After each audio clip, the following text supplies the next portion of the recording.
Assalamualaikum warahmatullahi wabarakatuh. Saya Siti Nur Atima dengan NIM L0412211021 dari program studi Agrobisnis Perikanan mata kuliah Dasar-dasar Pengelolaan Perikanan.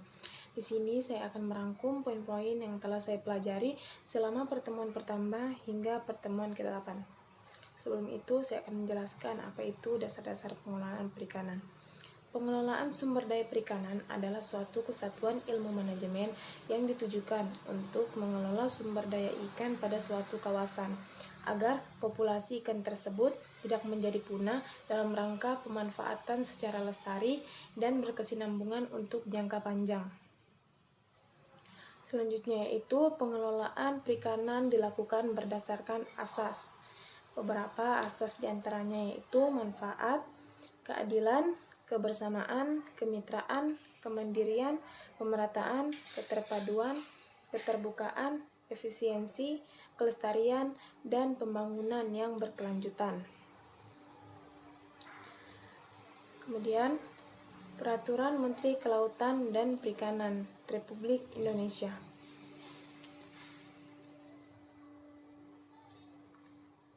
Tentang wilayah pengelolaan perikanan Republik Indonesia. Pasal 1. Wilayah pengelolaan perikanan Republik Indonesia yang selanjutnya disebut WPPRI merupakan wilayah pengelolaan perikanan untuk penangkapan ikan, pembudidayaan ikan, konservasi, penelitian, dan pengembangan perikanan yang meliputi perairan pedalaman, perairan kepulauan, laut teritorial, zona tambahan, dan zona ekonomi eksklusif Indonesia. WPPRI sebagaimana dimaksud pada ayat 1 dibagi dalam 11 wilayah pengelolaan perikanan. Seperti di bawah ini bisa dilihat satu persatu. WPPRI 571 meliputi perairan Selat Melaka. WPPRI 572 meliputi perairan Samudra Hindia dan lain-lain. WPPRI 573 meliputi perairan Samudra Hindia sebelah selatan dan lain-lain. WPPRI 711 meliputi perairan Selat Karimata. WPPRI 712 meliputi perairan Laut Jawa. WPPRI 713 meliputi perairan Selat Makassar.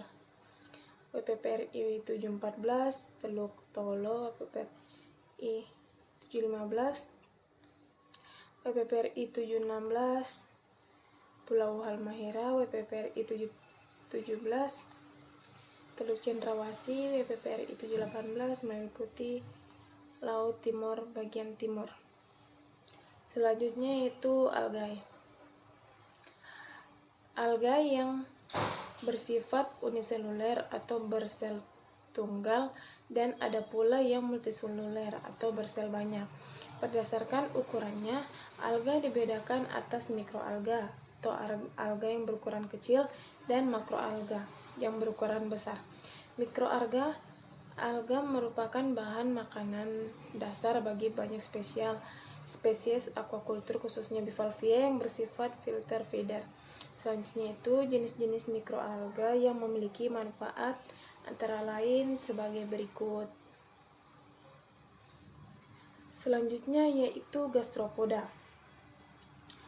Kata gastropoda berasal dari bahasa Latin. Gastropoda terdiri atas gaster atau perut dan paus atau kaki. Jadi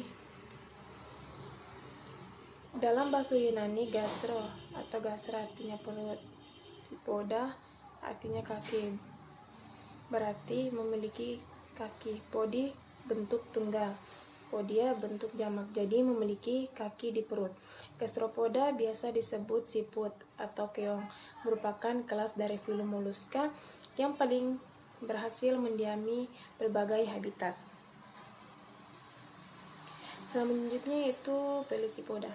Kata bivalvia berasal dari bahasa Latin bis atau dua dan bivalve dua pintu. Saat ini nama yang sering digunakan adalah Pelecypoda, yang berarti kaki kapak. Nama Yang lain adalah Lamellibranchiata karena hewan ini memiliki insang yang berbentuk lembaran. Banyak hewan lain yang memiliki 2 keping cangkang tetapi tidak termasuk bivalvia. Misalnya famili Tulidae atau Gastropoda, anggota dari filum Brachiopoda dan krustasea berukuran kecil, Ostracoda dan Conchostracea. Pelecypoda atau bivalvia atau Lamellibranchiata meliputi berbagai jenis kerang, remis, dan kijing. Selanjutnya itu Cephalopoda, meliputi cumi-cumi, sotong, gurita, dan genggeng yang kesemuanya hidup di laut, merupakan kelompok invertebrata yang dapat mencapai ukuran besar sekali. Cumi-cumi raksasa atau Archaeopteryx di Samudra Atlantik Utara dapat mencapai panjang total 20 meter, panjang tentakel 6 meter, dan lingkaran tubuh 4 meter. Gurita terbesar memiliki panjang tubuh sekitar 36 meter, tapi tentakelnya mencapai panjang 5 meter. Tubuh Cephalopoda memanjang menurut sumbu dorsoventral, tidak memiliki kaki. Bagian anterior kaki embrio tumbuh menjadi serangkaian tangan atau tentakel yang mengelilingi mulut, dan bagian posterior membentuk corong atau funnel berotot. Selanjutnya itu Crustacea, berasal dari kata krusta, kulit keras, atau kerak bahasa Romawi. Karsinologi, ilmu tentang Crustacea.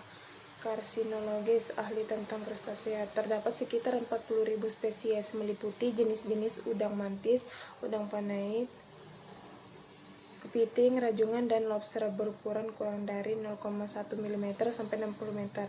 Bentuk tubuh yang panjang sampai bulat, sebagian besar hidup di laut, 13% di air tawar, dan 3% di darat. Dapat dibedakan menjadi kepala, toraks, dan abdomen.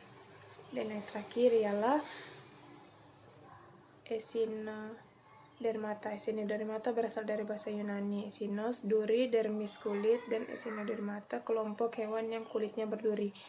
Echinodermata meliputi kelas Asteroidea, bintang laut, kelas Ophidia, bintang ular, dan Chionidae, landak laut, babi, kelas Holoturoidea, mentimun laut, dan tripang, dan kelas Crinoidea, lili laut. Echinodermata dapat dimakan adalah bulu babi dan tripang. Ciri-ciri umum Echinodermata adalah bersifat radial simetris. Kemudian sebagian besar organ mempunyai silia, tidak memiliki kepala dan otak. Tidak bersegmen, tubuh ditutupi oleh epidermis yang halus dan sering memiliki duri-duri. Kapur yang halus, memiliki kaki yang ambulacral atau kaki tabung atau tubular. Sekian dari saya. Wassalamualaikum warahmatullahi wabarakatuh.